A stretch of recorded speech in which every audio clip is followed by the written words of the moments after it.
The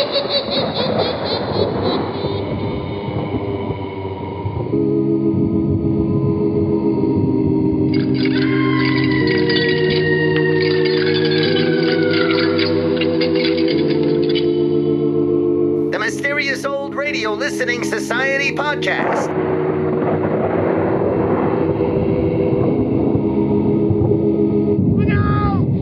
Welcome to the Mysterious Old Radio Listening Society, a podcast dedicated to suspense, crime, and horror stories from the golden age of radio. I'm Eric. I'm Tim. And I'm Joshua. We love mysterious old-time radio stories, but do they stand the test of time? That's what we're here to find out. This week, I chose an episode of X-1 entitled Junkyard. X-1 premiered on NBC April 24th, 1955. The first 15 episodes repurposed scripts from Dimension X, a short-lived science fiction anthology from 1950.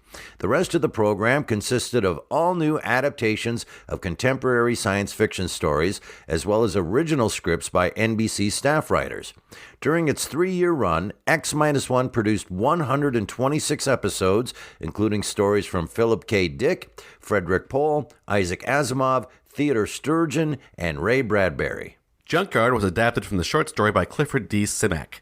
First published in the May 1953 issue of Galaxy Science Fiction magazine, Simak was a prolific and award-winning science fiction author who began his writing career as a journalist right here in our hometown of Minneapolis. In 1939, Simak was hired by the Minneapolis Star, where he eventually became the news editor. During his time on the paper, Simak began submitting stories to popular pulp magazines, such as Hugo Gernsback's Wonder Stories and John W. Campbell's Astounding Stories. Over the course of his career, Simak published hundreds of short stories and over 30 novels, including multiple Hugo Awards, a Nebula Award, a Jupiter Award, and the Bram Stoker Award for Lifetime Achievement. X-1 adapted many of Simak's stories, including Courtesy, How To, Lulu, and Project Mastodon. Simak retired from journalism in the 1970s, but continued to publish fiction until his death in 1988 at the age of 83. In 2003, an asteroid discovered by an amateur French astronomer was named in his honor. And now let's listen to Junkyard from X-1, first broadcast February 22nd, 1956. It's late at night, and a chill has set in. You're alone, and the only light you see is coming from an antique radio. Listen to the sounds coming from the speaker, listen to the music, and listen to the voices. In just a moment, X-1. But first, when you hear the hearty laugh and familiar voice of the great Gildersleeve tomorrow night, you know you're in for some hilarious adventures. Because wherever Gildy is around, why, somehow things never seem to go as planned. It might be his impulsive nature, or maybe it's his incurable weakness for the fairer sex. But whatever it is, the great Gildersleeve is bound to keep you laughing for a full 30 minutes. Tune in tomorrow night and meet Judge Hooker, Nephew Leroy, Housekeeper Bertie, and all the rest of the friendly people from Somerville as they join the great Gildersleeve. And now stay tuned for X-1 on NBC. Countdown for blast-off. X-5, 4, 3, 2, X-1, fire.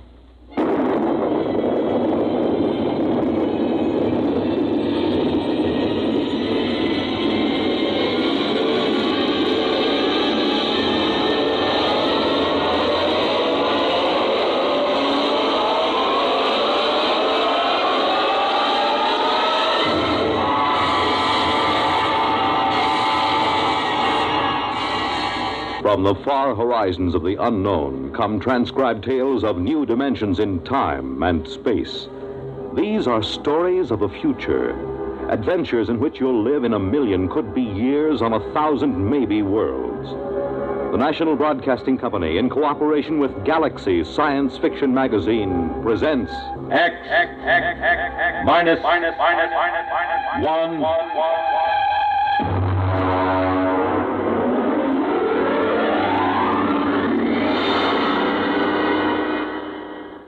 Tonight's story, Junkyard, by Clifford D. Simak.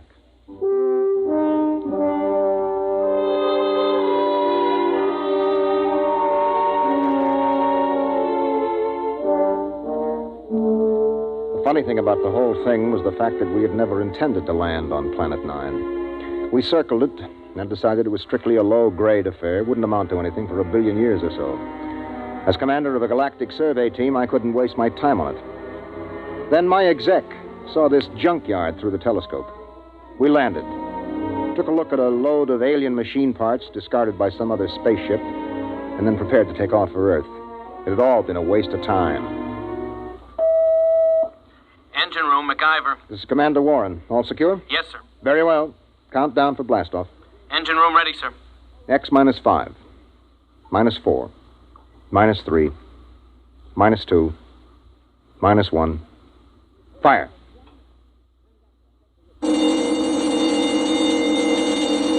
Mac, what's wrong down there? Well, I don't know, sir. Brady, get the data analyzer ready. We'll have to correct for a new takeoff time. That's the first time I ever heard of engine failure before takeoff. Well, better before than after. Engine room? Yes, sir. What's happening? You boys ready yet? No, sir. Well, burn it, man. Get going. I want those engines started. Sir, What is it? I don't quite know what to say. Well, say something or I'll have you busted. We can't start the engines, Commander. At least I can't. Well, why not? I don't know. Klein, put Klein on. Lieutenant Klein, sir. Lieutenant, what is going on down there? Is there something wrong with the engines? No, sir. I've double-checked them. Well, then let's get them heated up or we'll be on this godforsaken planet the rest of our lives. We can't do it, sir. Klein, suppose you tell me exactly why you can't start the engines. Can you do that? Yes, sir. All right, why? Because, sir, we can't remember how. What? Yes, sir. We've forgotten how to start the engine. Lieutenant, report up here in 1 minute. Bring Dr. Spencer with you. Yes, sir. All right, Brady, where have you got it? Got what, Ira? Don't play innocent. You and I have been doing planet surveys together for 15 years. You carry enough dead weight in grain alcohol on every trip to keep you happy for 1,000,000 light years. Now, obviously, the boys in the engine room have gotten into it. Impossible. Where is it? I got a few fifths in my locker, but nobody's touched it. I checked a few minutes ago. Well, then somebody has got some in the engine room. Come in. Lieutenant Klein, sir, I brought Dr. Spencer as ordered. Hello, Doc. Did Klein here tell you what's going on? He did. How long will it take you to get these guys sobered up? I can't, Why not? because they're not drunk. I tested Klein in my office. Now, wait a minute, Doc. Are you trying to get me to actually believe that these men, intergalactic engineers with years of hyperfission experience, have forgotten how to start the engines of this ship? That's right. You're serious? Dead serious, Ira. Something, somehow, has caused these men to forget how to start the engines. There it was. It fit in perfectly with a lot of other annoying little things that have been happening to us ever since we put down on Planet 9. It was to have been a routine exploration of a low-grade uninhabited planet. Some routine exploration. All right, Klein, now listen to me. Do you have manuals aboard? Engineering manuals? Yes, sir. Take the engine room boys and study those manuals. They'll tell you how to start the ship, won't they? Yes, sir. Okay, get going. Doc, I'd like you to stay here with me and Brady for a minute. Okay. Report back to me, Klein. Yes, sir. Okay, Doc, you're supposed to be an expert on space medicine. What is it? I've never seen anything like it, Ira. Brady? Search me, Captain. I've seen 'em with space blues, alien psychoses, the works. But I've never seen a disease that could make a crew forget how to start the engines. Maybe it isn't a disease. Okay, what then? Maybe it's a deliberate thing. You mean they're faking? No, I know Klein and the others too well for that. I mean, maybe there's some outside influence. Doc, we've surveyed this planet from top to bottom. We know there isn't a living cell on it. What about the junkyard? What junkyard? Oh, he means that pile of rusty space engine parts we found. The boys nicknamed it the junkyard. He's right. Somebody put it there. Well, we know that another spaceship landed here. We know that from the blast marks on the rock. We know that for some unexplained reason they took their engine apart and tried to put it together again. And we know they succeeded in building a much simpler engine, leaving a lot of spare parts, and we know that they took off. The blast-off marks tell us that, too. What we don't know is whether or not they left somebody behind. Or something. What about that stone tower, Ira? The boys looked it over. It's just a pile of stones. They probably threw them together as a shelter while they were rebuilding their engine. Oh, that sounds too simple. I don't like that tower, Ira. Why not? I don't know. It was scary. It had that black look about it. The smell of death. I felt it when I walked past with Klein and MacGyver. Oh, that's the Celt in you. Banshees and spooks. I still don't like it. I need a drink. Skip it. We should be ready to blast off in a few minutes. Engine room. Engine room. What's going on down there? Engine room. Lieutenant Klein. Daddy? Is that you, Daddy? Did you bring me a present? Daddy, I'm scared. Holy mackerel, that's Klein. He's gone off his rocker. Klein! Doc, I think we better get down to that engine room.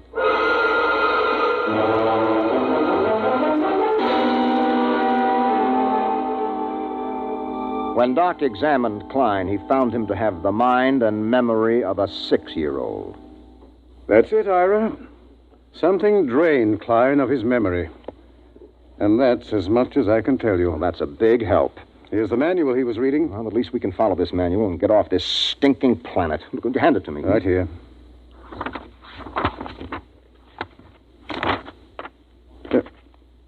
Anything wrong, Ira? Is it all there? It's all here, Doc. This is the engine manual that tells all about the engines. How they operate, how to locate trouble, how to fix them, how to start them. Well, what is it then? You're sweating like a pig. All of a sudden, I can't remember the symbols. Doc, I've forgotten how to read.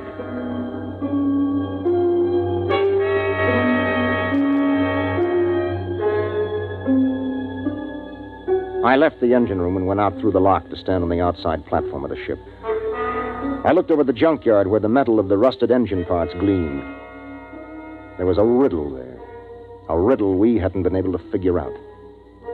Why had an alien spaceship landed here, ripped out its engines, and then put together a simple, less efficient engine and taken off again? And they had worked in an awful hurry, judging by the mess they left. Why? Why? Mind if I join you, Ira? No, help yourself, Doc. How's Klein? We've made him some toys. He's playing with them. I've assigned Mac to see that he doesn't hurt himself. Doc. Yes? Have you got any ideas on what's happening to us? Well, man experiences incidents, gathers knowledge, knows emotions. Then, as he grows older, he begins to forget those experiences, forget that knowledge. That's what life is, a long series of forgettings. Here on 9, in some impossible way, the forgetting is speeded up. It happens overnight. Oh, there's more to it than that. Well, I'm going back to my cabin and try to get some rest.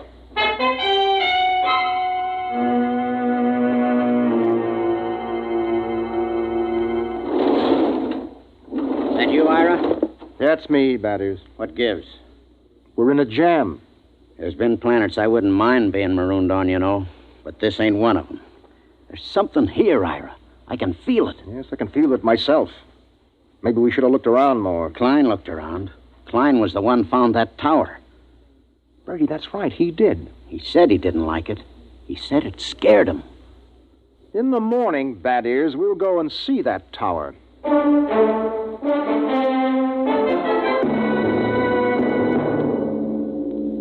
In the morning, I took Doc and MacIver and Brady with me, and we walked across the valley to the stone tower. It wasn't much of a tower, maybe 8 or 9 feet high, made of rocks piled one on top of the other. Pretty solid. Well built and odd. Type F culture, I'd say. Did anybody bother to look inside this thing? MacIver, you were here with Klein yesterday. Yes, sir. We couldn't find a way in, Captain. Klein poked around but gave Well, up. we'll make a way in. Stand back. I think I can shoot the top off it. Oh, now that should be big enough for a man to lower himself into. Okay, pass a rope around my shoulders. Captain. Yes? In case there's anything, well, dangerous, maybe I ought to go. After all, I'm survey engineer. MacIver's right, Ira. Okay, Mac, your responsibility. Yes, sir. Just fasten the rope under my arms. Mm-hmm. That's it. Now, I'll climb up and lower myself in. If I pull twice, haul me out. One pull means okay. Give me a hand, Brady, huh? How about a quick shot of whiskey first? Never touch it. Ready? Yep. Can you see inside? Black as a tomb. I'm going to lower myself. Pay out a little rope.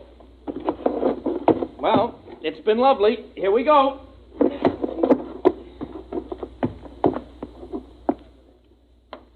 One tug.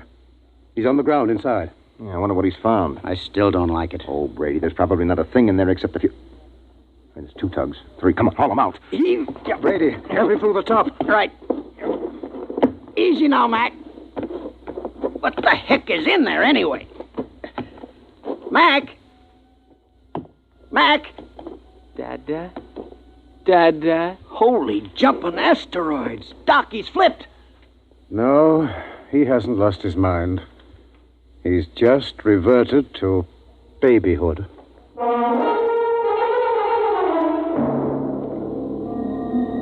We stood there at the foot of the tower, stunned. MacIver sat on the ground, happy as a clam, playing with his fingers and talking happy little nonsense syllables. Doc, take a look at him. Make sure that he's okay physically. Check.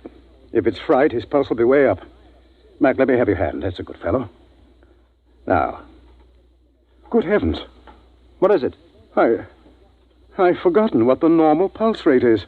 Pulse? Doc, let's get out of here. Brady, pick up MacIver and bring him back to the ship. Come on, let's get away from this tower.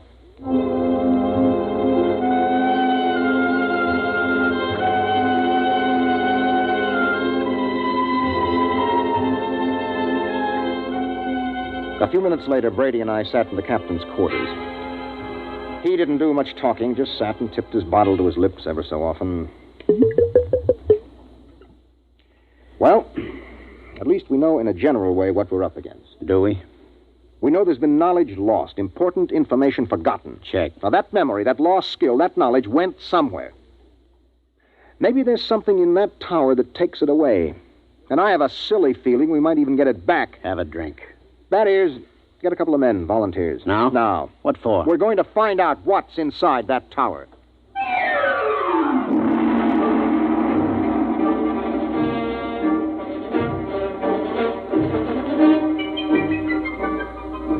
We lowered a rotating infrared movie camera into the tower, took some pictures, and went back to the ship for a look.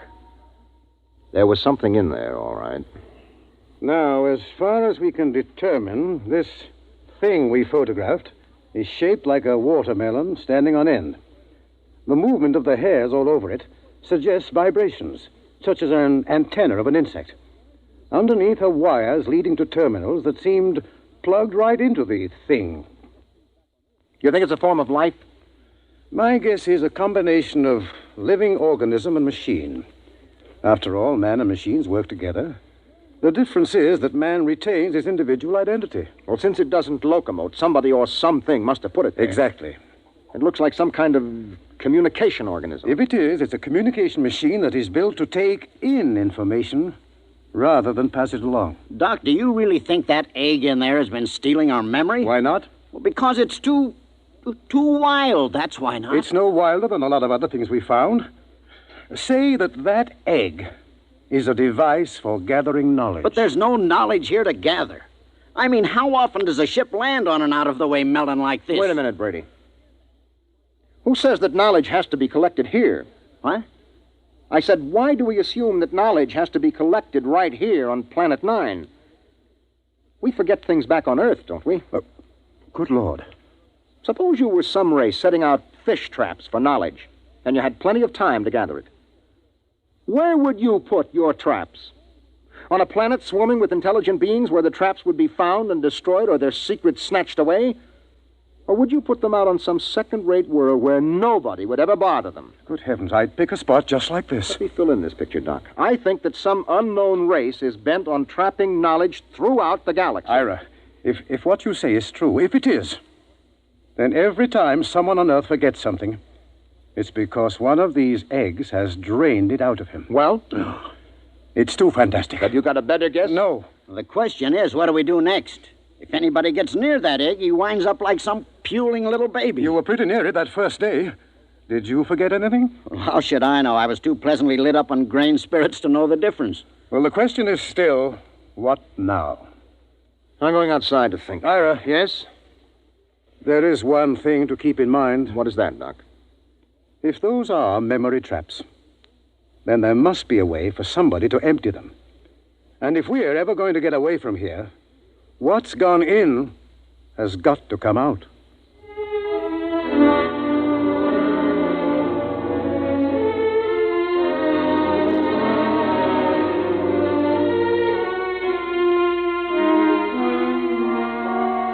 I stood out on the platform of the ship and tried to make some sort of pattern of it. Forgetfulness.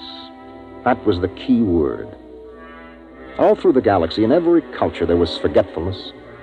There were lots of learned theories, of course, kinks in the brain, neuroses, data processing. But suppose they were wrong. Might it not be that forgetfulness was caused by thousands upon thousands of these memory traps planted throughout the galaxy, nibbling away at the conscious memory of all the sentient beings that lived among the stars? On Earth, a man forgets slowly because the traps are far away. But here, in their very shadow, a man forgets suddenly. And then another thought entered my mind. What kind of race had set these traps? How did they empty them? How? Brady. Huh? Where do you keep your liquor? Not cheap. Come on, where? It's in my locker. Get it out of there, all of it. Ira. That's a direct order. Okay. All of it. That it? Yeah. I never thought I'd see the day when you pulled rank on me, Ira. If you confiscate this stuff, so help me, I'll never Who forgive said you. anything about confiscating? That is, have you ever really hung one on? I mean, just got pie-eyed drunk? Well, let's see. There was once on Mars. Was that the worst? It was beautiful. Took me 3 days to sober up. They say I fought off the whole galactic patrol for hours. Well, do you think you got enough here to get that polluted again? I got a pretty good supply, Ira. Well, that's good, because in 1 minute, I'm going to give you a direct order to hang on the biggest, most monstrous drunk in the entire history of the universe. But first you have to volunteer. I volunteer. No, not until I explain why I'm doing this. Ira, this sort of project don't need reasons. It's a pleasure. Let me finish. You know that egg up in the tower? Yeah? The minute you get near it, it grabs your mind, wipes it clean, right? Yeah. And a lead space helmet doesn't shield you, as we saw with MacIver. Right. Now, Doc thinks this egg is a kind of communications thing. It must be. Okay, you're a communications man. What do you do when you can't shield a communication? Well, that's easy. You scramble it. Any fool knows. Holy mackerel. Exactly. Are you still game? You think it'll work? I don't know. I think it might. Well, suppose it doesn't. You'll be a babbling infant like Klein and MacIver. If we don't stop that thing, it'll happen anyway. Unless we can remember how to start the engines. Okay, Ira. I'll do it. When do I start? Right now.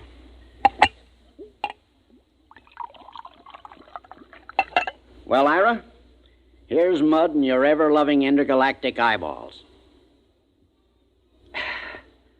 You know something? I'm beginning to like this mission already.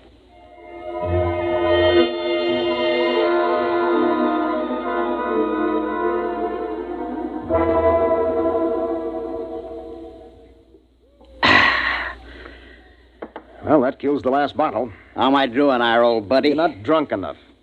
I should have picked somebody like Doc, except he'd probably pass out. I'm not drunk enough, huh, old buddy pal? Not yet. Well, then, in which case, old buddy, I'm going to have to do something I never like to have to do. What's that?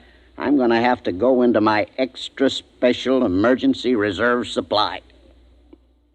It's a little supply I keep in case of getting marooned on a planet, you know? I don't like to go into it, but in this case, it's my duty.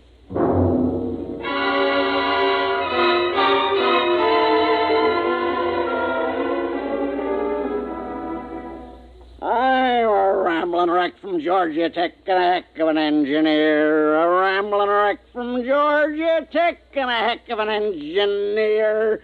Woo! Blast off! Okay, I guess you're ready. What do you think, Doc? Most amazing thing I've ever seen. Is he drunk enough? What I want to know is what's keeping him conscious. Okay, Bad Ears, on your feet. Help him up, Doc. Right. Rambling wreck from Georgia Tech. Let's go, Bad Ears. Right. Rambling wreck from Georgia Tech.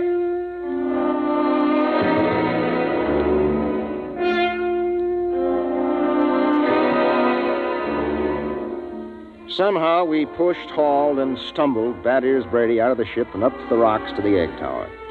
We erected a tripod over the hole with a block and tackle, passed a rope around Brady's chest, and hauled him over the entrance to the tower. There he swung like some overstuffed pig, singing raucously under the eerie moonlight. Rambling wreck from Georgia Tech. Well, what do you say, Ira? You got the earphones on him so they can't slip off? They're on. Well, I guess we're ready to lower him. Ira. Yep. You sure? It's a man's life. I'm not sure, Doc. But as commander of this expedition, I sometimes have to risk the lives of my men. Okay, Ira. Lower away before I start to get sober. Lower away. Blast off. Fire one. Fire two. Bon voyage, Ira. Good luck, Brady. Good luck. He's at the bottom, Ira. Yeah. Bad ears, can you hear me? Get your hands out of my hair. Something's got his hands in my hair, Ira. Oh, the thing must be picking at his brain. Brady, listen to me. Do you see the egg? See ya, this is my buddy, Ira. My little old egghead buddy. You and me's buddies, egghead, right? Have a drink. Oh, good Lord, he's got a bottle with him. He's pouring it on the egg. Brady, listen to me. The wires. Wires? The lead wires you took in with you. Yeah.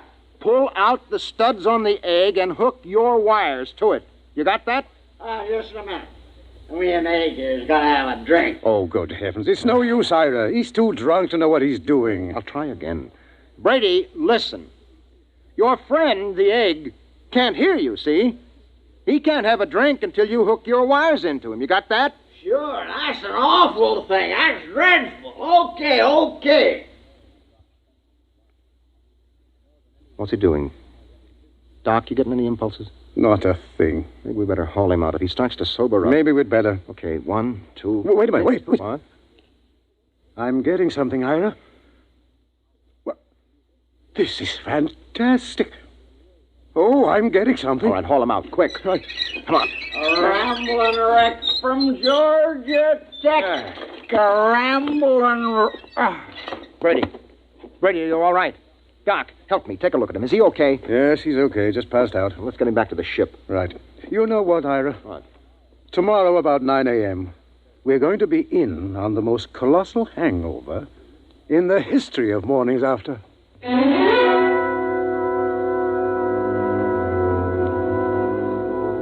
We were in on more than Doc Spencer had bargained for. More than any human being had any business being in on. Oh. Well, Brady, how do you feel? Shoot me. You turned the trick. The tower. You hooked into the egg.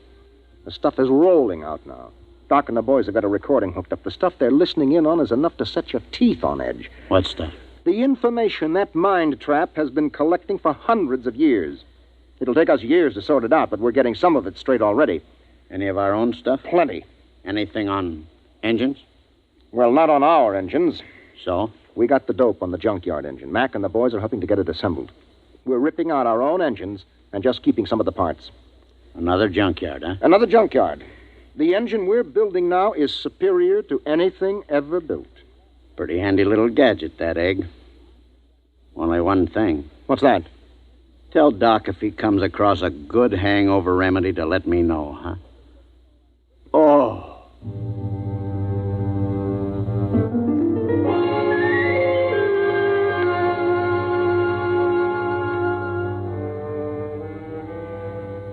It took us about 6 days to assemble new engines using some of our parts and some of the advanced designs from the junkyard.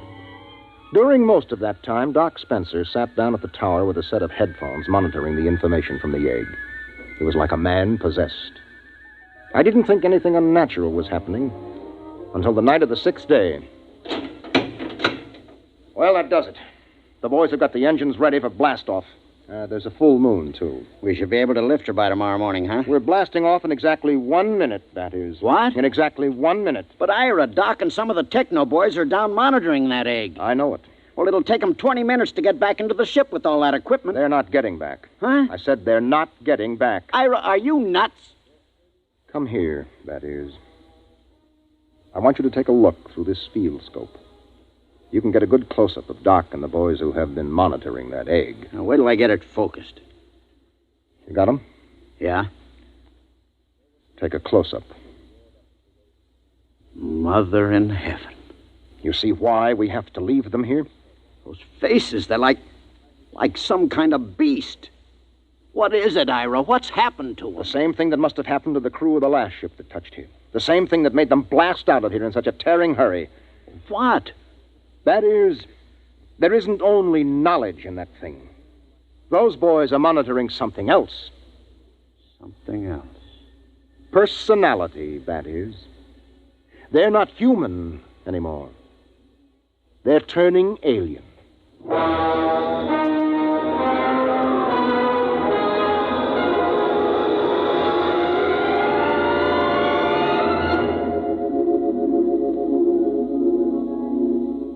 They were still there when the ship roared up away from Planet 9 and pointed her silver nose toward Earth. We could see them in the scopes. A group of tiny figures crouched over the recording equipment, their earphones plugged into the egg. They didn't even look up when we blasted off. They were no longer human now. They were something else.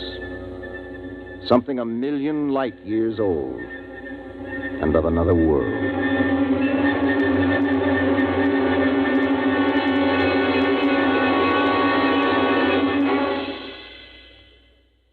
You have just heard X-1, presented by the National Broadcasting Company in cooperation with Galaxy Science Fiction Magazine, which this month features the R. DeWitt Miller story, Swenson Dispatcher. The story of a shrewd but unscrupulous spaceship dispatcher who tries to best the rival airlines by unethical means, and with most surprising results. Galaxy Magazine on your newsstand today. Tonight, by transcription, X-1 has brought you Junkyard, a story from the pages of Galaxy written by Clifford D. Simak and adapted for radio by George Lefferts. Featured in the cast were John Larkin, Bob Hastings, Mercer McLeod, Stan Early, and Jack Orison. Your announcer, Fred Collins. X-1 was directed by Daniel Sutter and is an NBC Radio Network production.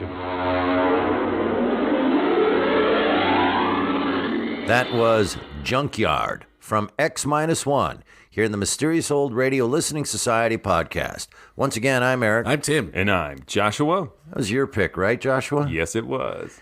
Bringing back some X-1. It's been a long time. I say it, I think, every time. I'll say it again because it's been a while. I still say that this is a contender for the best intro in the history of old-time radio. The intro is just so exciting. It's so good. Yeah, the first third of whatever story you're listening to can kind of suck because Right. you're still going on the adrenaline from that intro. That's exactly right. You're like, here we go. We're going somewhere. We're doing something. So, yeah, why did you pick this particular X-1? I was a lot like you this time around where I struggled to pick an episode because I had something intangible in mind, and I have a long list of episodes that I want to bring to the podcast, but I think I deep down really wanted something fun and relatively light, and most of what's left on my list is somewhat divisive or could be divisive, and I just wasn't really in the mood to defend anything. But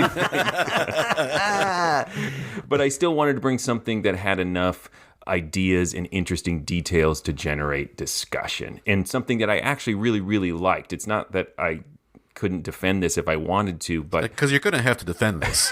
that's fine. But I really, really don't care. I don't feel paternalistic toward it. Like, you guys can rip it to pieces and I'll just pity you for not having any sense of fun.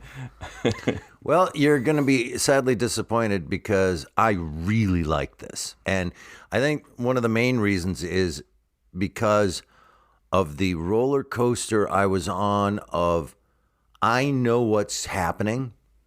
Oh, that's not what's happening. Oh, now I know what's happening. Oh, that's not what's happening. And I went through that about 4 times where I said, okay, that's cool. That's not going there. The only thing that I guessed at the end, the very end, that didn't happen, that I think should have, is when they were, why are we leaving those guys behind?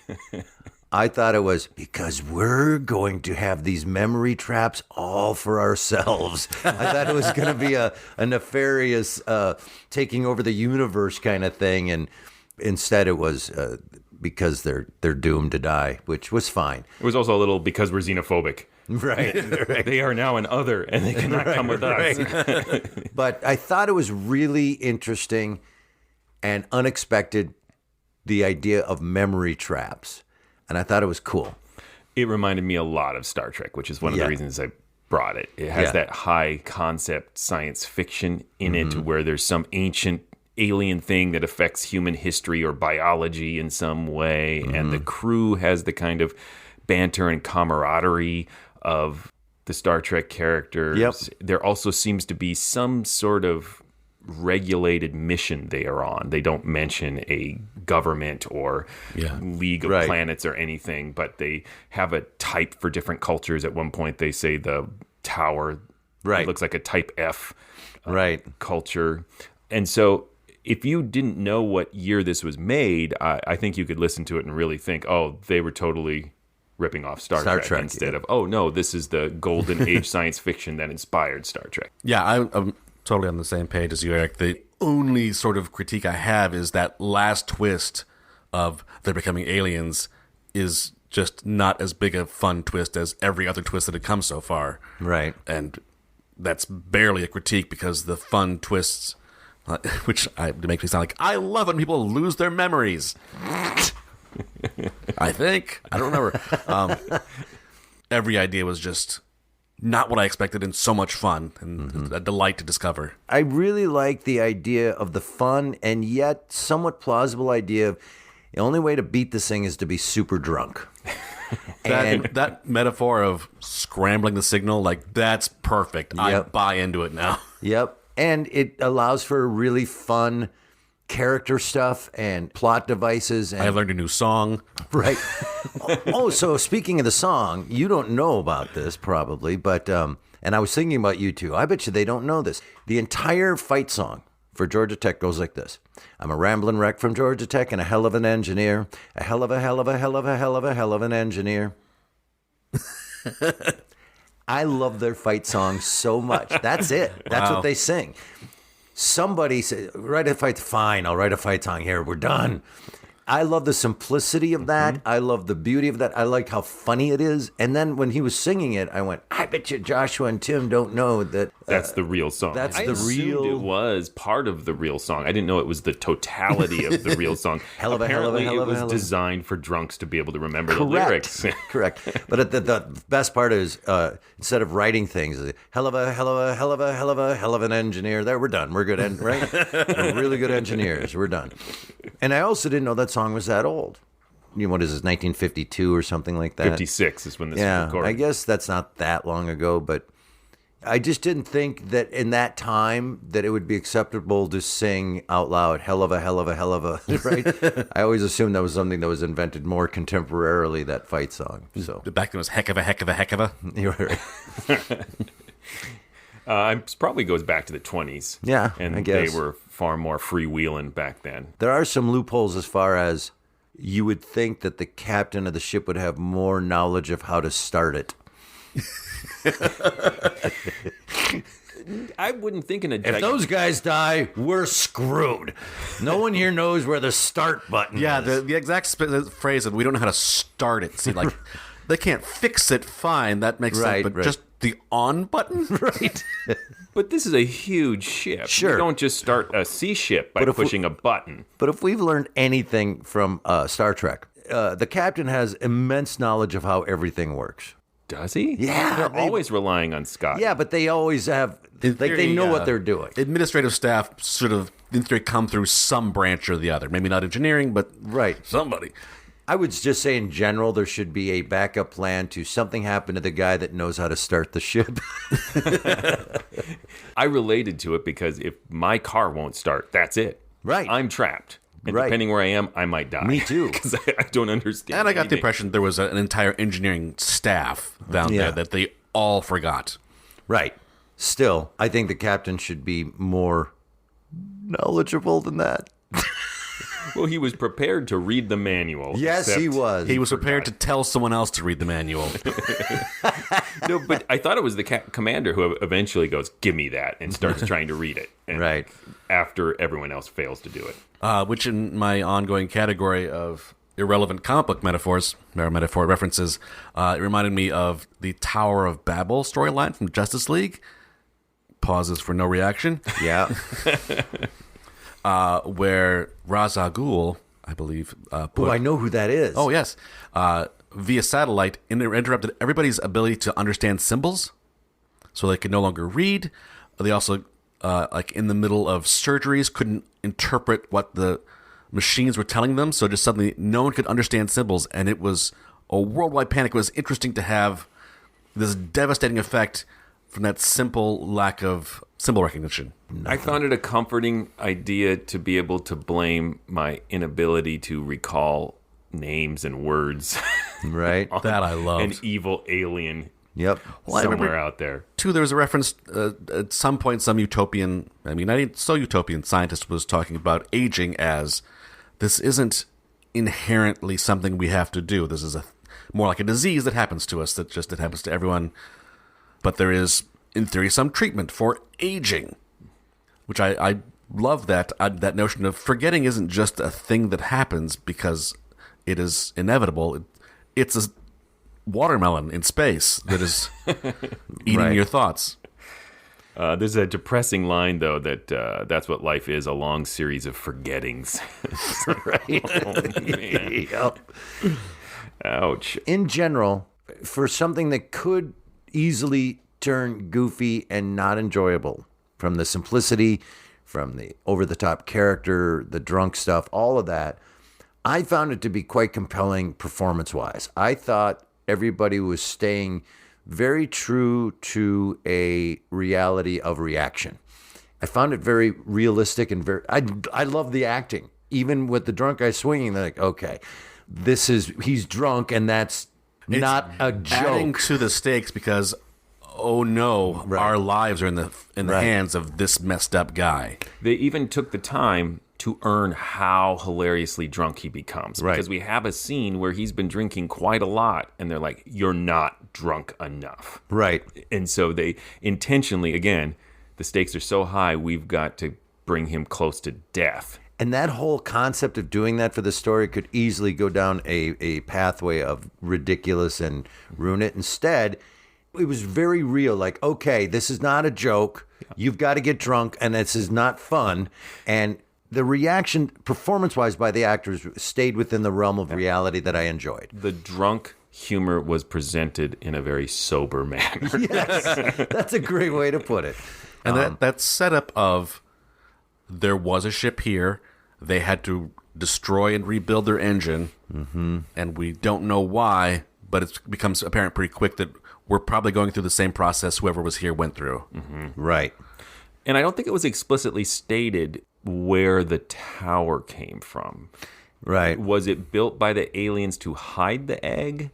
Or because it's described so primitively, was it built by these guys who crash landed to try to protect themselves from it? Oh, I didn't think that. I didn't think of that.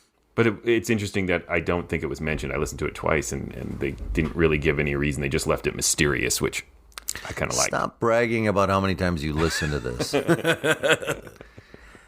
X-1 has a tendency, as you all know, to take me out of it and make me mad with their music.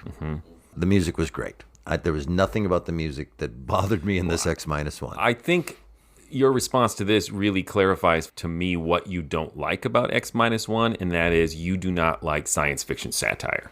No, not at all. I absolutely and agree. This has humor, but it is not satirical. Correct. Right? And so what X-1 tends to do is use comedy music of the period when they are doing a lighter-hearted, tongue-in-cheek type of sci-fi. You nailed it. Yeah. If you can give me sci-fi, give me some sci-fi. Don't make fun of it. Sure. I was very excited to hear in this episode, they're counting down, they're doing the countdown, X-5, oh, they're doing it, and it's going to go, and then it didn't happen. Countdown to blast off.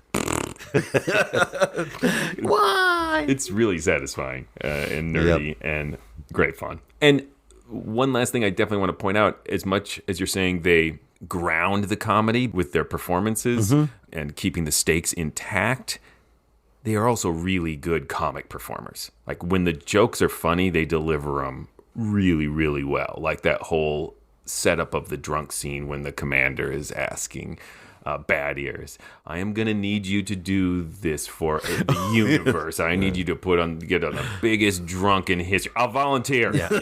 I'm in. It's hilarious. Well, wait till I tell you what it is. Doesn't matter. I'm in. Yeah, it was very I'm good. drunk right now. The hero we need. Right? It's really well done. And the whole, my little egg-shaped buddy. I am a sucker for that kind of old-school drunk stuff that they totally earned. Yep. It's not a cheap joke in this. I mean, it is. That's what's great about it. It's still a cheap joke, but they earned the cheap joke. You know, we've talked about this before, all three of us. When you play drunk theatrically, the trick is a drunk is trying desperately not to look drunk. If you play drunk comedically, right, really drunk, it's not as good as real drunk. You know, like, I am just trying to maintain, and I'm trying really hard not to look drunk, is more effective. This is a great example of that being wrong. Yeah. He's playing cartoon character drunk, and it actually works, and surprisingly so. Yeah. Because being lowered down into that thing, no matter how drunk you are, you'd be like, okay, focus. You wouldn't be singing, rambling, right? You'd be like, God damn, let's focus up. The implication, though, is that he consumed a terrifying amount of alcohol. Because, right, the doctor at one point says, I can't even figure out how he's conscious. Right. Yeah, it was the idea. He needs to be so drunk he can't even have the thought of, I need to look not drunk. He needs to... Right. But when I reach the point of so drunk, which has been a long time, I can't even focus on not looking drunk, it means I've fallen asleep. At that point, I'm done. The other thing that this does, I just mentioned, it's been a long time. I don't drink that much anymore, right? And the reason is because I have become absolutely terrified of the hangover. I hate it so much that I don't drink because I'm like, I'm just going to feel like hell in the morning, right? Listening to how much this guy was drinking, I kept thinking, this is going to suck. And then they went there. I hate that feeling. You just get this sympathetic nausea. Yes. I don't know why we're going so far into the nitty-gritty of the drunkenness, but that discussion of, like, should we get someone else to drink all this liquor? No, it's got to be him. Well, they, again, went out of their way to establish he is a veteran drinker. Yeah. Right? They drop references to his alcohol earlier. He talks about, when we were out looking at that tower, I was drunk. Yeah. Yeah. When this is all over, I hope they got him help. Or a court-martial. Right. Thank God you're a drunk. I was really excited about what would be, I assume, the next 2 hours of the show when they got to the point of, we have downloaded so much information off of this watermelon. Of, like, not just our memories, like all the memories this thing has stolen in its career on this planet. Which, by the way, if you've watched, it also reminded me of this plot line of the Discovery, the Star Trek series, of the thing that's got all the information in the universe. I forget what it's called. I've watched the whole thing. You know Google? Me. Yeah, Google. Yes, that's what they called it. Have you watched Discovery? No, then you don't know what I'm talking about. No. Do you? No. I watched the first All right, season. so somebody out there who's watched it is going, yes, right. That is a good correlation, Right. Eric. So Justice let's League. pretend you're one of the listeners and respond. Yes, I see what you're saying now. Yeah, thank you. Your observation is valid. I do agree with Tim's assessment at the end that little twist comes a little out of nowhere, even though it is not in contradiction to the facts we already have. The idea that it could pull from a person more than just their memory, that it could cause some physical transformation, or when the commander uses personality, does he actually mean in 1950s talk some sort of biology component? Right. Yeah, I didn't know if the implication was they were getting alien memories off of the device, off of the thing, and it was turning them into aliens, or if there was an implication that this was just a bigger trap that those guys had fallen into, and like, if we stay, we're becoming aliens, we got to go. We'll leave this mess here for someone else to sort out. It does beg a big question about how they are getting their memories back, though, because as presented, they are merely getting the information back out of this egg, not directly into their own heads, but they have to relearn how to read. How long time passed did they say? I don't recall because of a watermelon in space. I'm not getting old. And you listened to it twice. I did. The funny thing with all this memory stuff is that I sent this to you years ago and pitched performing it, and you preferred a different episode. So either you also had your memory of this wiped, or you never listened to it. It's age. But what one did we end up doing? It was First Contact. Yeah. Oh. Also from X, maybe Dimension X, one of the X's. Yes. So back to I sidetracked myself because of the memory watermelon. But also, if they have to absorb this information to learn how to read again and put together the engine, are they going to turn into aliens too? Or are they selectively relearning information and it was Doc and the crew on the planet who are just devouring it all? Should we send it to a vote? Yeah. Well, Joshua, we'll start with you because you brought it. I really, really like this one. I found it interesting from an X-1 point of view because the series, as we already touched on, tends to oscillate between these two different tones, either dramatic hard science fiction or the satirical science fiction that Eric really doesn't like.